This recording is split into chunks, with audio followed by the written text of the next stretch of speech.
Hello friends, যেহেতু আমাদেরকে দেখা যাচ্ছে না, এই দেখেন আমাকে কি দেখতে পাচ্ছেন, অন্ধকার। হ্যাঁ, তো অন্ধকারে এসে পড়েছি আমরা ফুড ভিলেজে।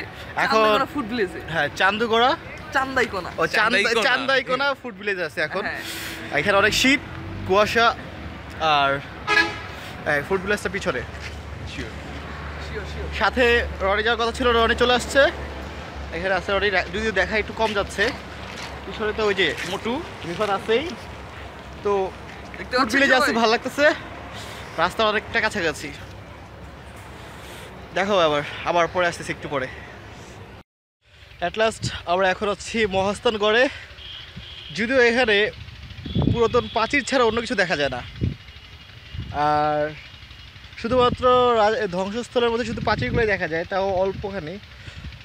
রাজার বাড়ি এবং অন্য কোনো কিছু রিকগনাইজ করা যাচ্ছে না। তো রনির সাথে আছে আবার রিফাতকে ওইখানে হুন্ডা নিয়ে ওয়েট করা হয়েছে, কজ হুন্ডার মধ্যে তালা নাই।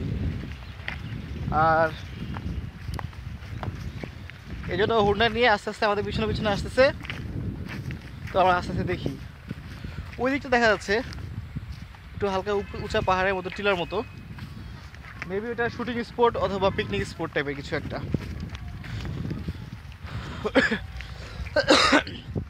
এদিকটাতে দেয়ালটা একটু ঘুরে দেখা যাবে। একটা সাদা এখান থেকে যে লাল একটা রেখে গেছে, সেটা হচ্ছে দেয়াল। পুরোনো দিনের প্রাচীরটা, জাস্ট এখানে বাউন্ডারিটা ছাড়া অন্য কিছুই নেই। তো আমরা আস্তে আস্তে সামনের দিকে আনি।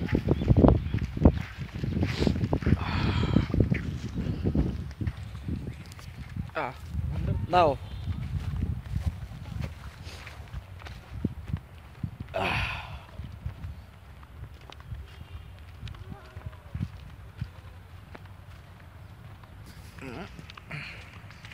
যাচ্ছি আমরা ওদিকে। আই রিফাত, এখানে চলে আয়, সামনে চলে আয়। তো এটা হচ্ছে দেয়াল। তো আমরা দেয়ালের উপর উঠি। দেয়ালের উপর তো এখান থেকে একটু উঁচা। সো সামনে উঠি। হ্যাঁ, সবচেয়ে বেটার। রাস্তাটা পাশেই, রাস্তার খুব পাশাপাশি হচ্ছে জায়গাটা। তো খুব দূরে যেতে হয় না। আজকে রোদটা ভালো, কিন্তু ঠান্ডা তারপর লাগতেছে। হ্যাঁ, এই যে দেখা যাচ্ছে, এটা হচ্ছে অনেক মোটা প্রাচীরটা অনেক মোটা ছিল, ইট দিয়ে বানানো। এত মোটা দেয়াল যে আজকের দিনে রাজারা কেন ব্যবহার করতে হবে যায় না, হয়তো বা অন্য পার্শ্ববর্তী দেশের শত্রুদের আক্রমণ থেকে বাঁচার জন্য হইতে পারে। তো ভালো, বাট আমি একটু সামনে চলে যাই, তাহলে আমার পিছন থেকে দেখা যাচ্ছে। এটা হচ্ছে রাস্তা। আমি এখন এই রাস্তাটার উপরে হাঁটতেছি। অনেক দূর যেতে হবে। সামনে একটা চায়ের দোকান দেখতে পাচ্ছি। আপাতত সিগারেট খাওয়ার জন্য খুব ইচ্ছে করতেছে। সিগারেট নেই সাথে, একটা সিগারেট খাবো। আর রিফাত সামনে। তো কিছুক্ষণের মধ্যে আমরা রিফাতকে পেয়ে যাচ্ছি। এখানে অনেকগুলো খেজুর গাছ আছে, যদিও খেজুর গাছের রস হয় না এখানে। রস কাটা হয়েছে গাছগুলোকে, কিন্তু হচ্ছে না। পাঁচিল কাছাকাছি।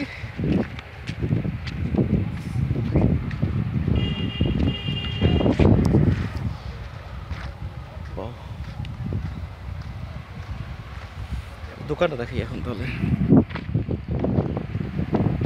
ছোট চায়ের দোকান।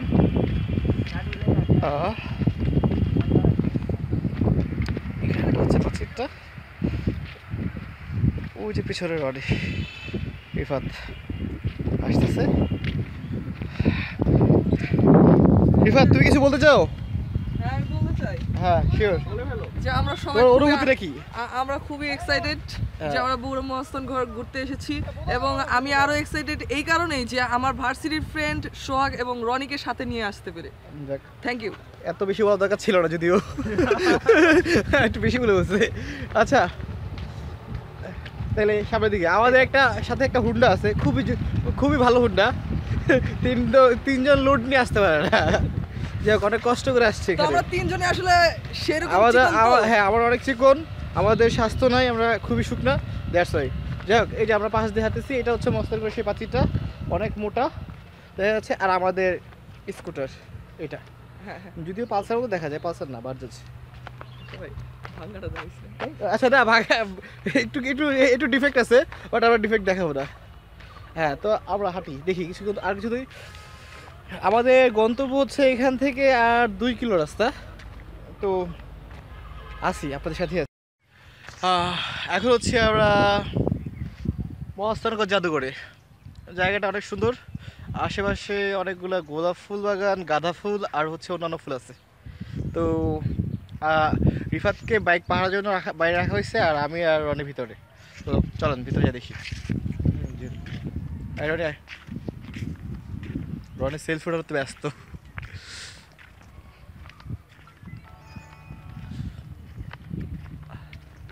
যদি ভিতরে কোনো কন্ডিশন থাকে যে ভিতরে গিয়ে ছবি ওঠানো যাবে না বা কোনো কিছু ছবি তোলা যাবে না, ভিডিও করা যাবে না, তাহলে আমি এক্সট্রিমলি সরি, দেখাতে পারলাম না। ওকে,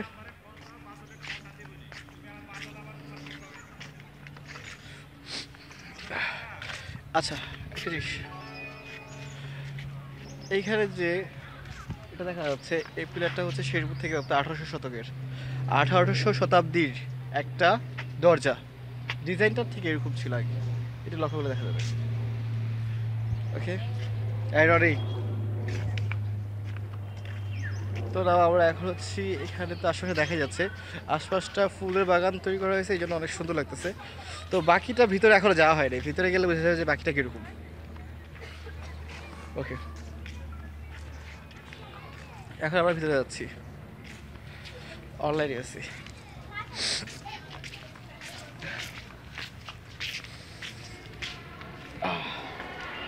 মেবি হচ্ছে ভিতরে ছবি তোলা যাবে না, এখানে রেস্ট্রিকশন একটু বুঝে যাচ্ছে, তো আমরা ভিতরে গিয়ে চেষ্টা করি।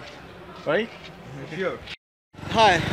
তো এখন আমরা হচ্ছে বাইকে করে মহাস্থানগঞ্জ থেকে যাচ্ছি বেহুলা লক্ষিন্দরের বাসরঘর দেখার জন্য। তো এখন আমরা বাইকে আছি।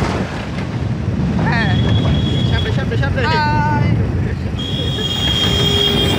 বেহুলা লক্ষিন্দরের বাসরঘর কিন্তু আমাদের বাসরঘর যেন না হয়ে যায়, তো এই জন্য দরকার নাই, সাবধানে। হ্যালো এভরিওয়ান, আমরা আছি এখানে, হ্যাঁ সাথে আছি আর এনজয় করতেছি।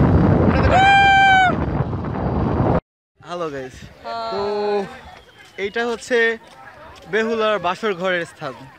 যদিও ঘরটা এখানে নাই, আগে ছিল। তো এটা আস্তে আস্তে মাটির ভিতরের দিকে ঢুকতেছে। এটা হচ্ছে রিফাতের কথা, আমি কিন্তু জানি না, এখান থেকে শোনার কথা। যাই হোক, তো এই যে এটা উপরে, তারপর যাচ্ছি উপরের দিকে। চল।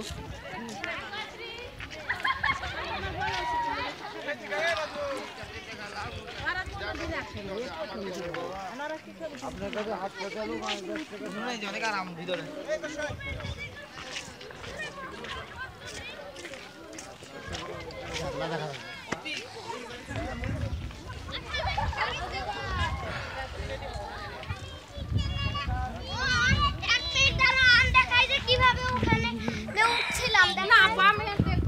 এখন আমরা উঠতেছি, হচ্ছে রাস্তা।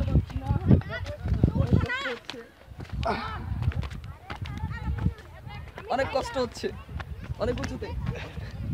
একটু সেই 300 বছর আগে। বেবি তুমি খুব ক্ষুধার্ত। অ্যাকচুয়ালি আমরা সবাই ক্ষুধার্ত, সকাল থেকে এখন পর্যন্ত খাওয়া দাওয়া কিছু হয় নাই। তো জাস্ট খালি ঘোরাঘুরি আমরা হচ্ছে। এখন এখান থেকে বেরোয় ইনশাল্লাহ খাবো।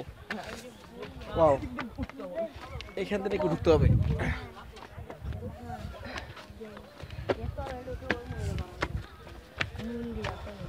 হ্যাঁ গাইস, আমরা শেষ পর্যন্ত উঠতে পেরেছি। সক্ষম। আরো আরো উঠতে হবে।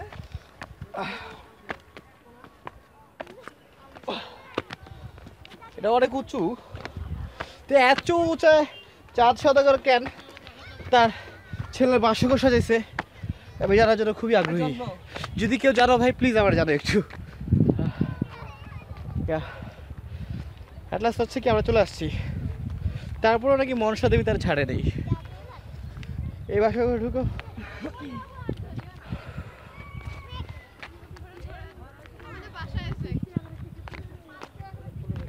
Oh.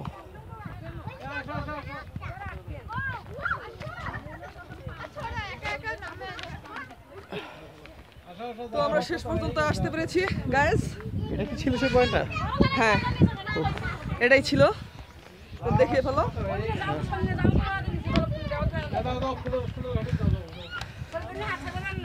কেমনে সম্ভব হয়েছিল কিছু বুঝি না। ওইটা রুম, এটা ছিল- হয়তো বা এটা ওই যে তোমার কুকুর টুকুর থাকে হয়তো বা এই যে- এই মাধ্যমে আসছে। আমরা শেষ পর্যন্ত লাস্ট আমরা উঠতে পেরেছি বেহুলা লক্ষ্মীদের বাসা করে। তো আমাদের বাসর খুব তাড়াতাড়ি হবে, ইনশাআল্লাহ, দোয়া করে সবাই। আবার যেন আমাদের বাসর করে যা যায় মরে না যাই হ্যাঁ, লক্ষ্মীদের আমরা মতো। ঠিকমতো ইঁদুর মারতে পারি। হ্যাঁ। বিড়াল বিড়াল। ও ওলা বিড়াল মারতে পারি। আচ্ছা, এটা আসলে না, আমাদের আসলে এখানে সময় নষ্ট করে লাভ নেই, আমাদের এখনো পুরো বগুড়া শহর ঘুরে দেখতে হবে। তাই আমরা এটা শর্টকাট ট্যুর শেষ করে তো আমরা বগুড়া আমরা নবাববাড়ি- এখনই বগুড়ার দিকে রওনা দিচ্ছি। বগুড়া নবাববাড়ি দেখবো। আমরা বগুড়ার নবাববাড়ি দেখবো, তারপর 7 রাস্তায় যাবো, বগুড়ার বিখ্যাত সেই দই খাবো, দেন আরও অনেক কাজ আছে। তারপরে সবচেয়ে বড় কথা হচ্ছে শেরপুরও এখনও ঘোরা হয়নি, গতকাল রাতে আসা হয়েছে। আর দেন তারপর সময় খুব কম ছিল, যেহেতু আমাদের ট্যুর খুব শর্টকাটের, তাই 2 দিনের মধ্যে শেষ করতে হবে। ওকে, তাহলে আল্লাহ হাফেজ। Bye bye.